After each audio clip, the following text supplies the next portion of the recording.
தென்பழனி மலை மேலே தண்டபாணி கோலத்திலே கண்குளிர கண்டு விட்டால் போதுமே என்றும் கருத்தில் உந்தன் அருள் வடிவம் தோன்றுமே.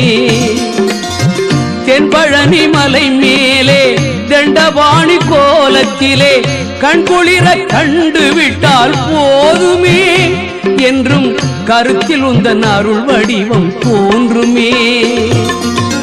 உள்ளத்திலே நீ இருக்க உன்னை நம்பி நான் இருக்க வெள்ளிமலையான் மகனே வேலையா என் வாழ்வு வளம் காண கடைக்கண் பாரையா கடைக்கண் பாரையா.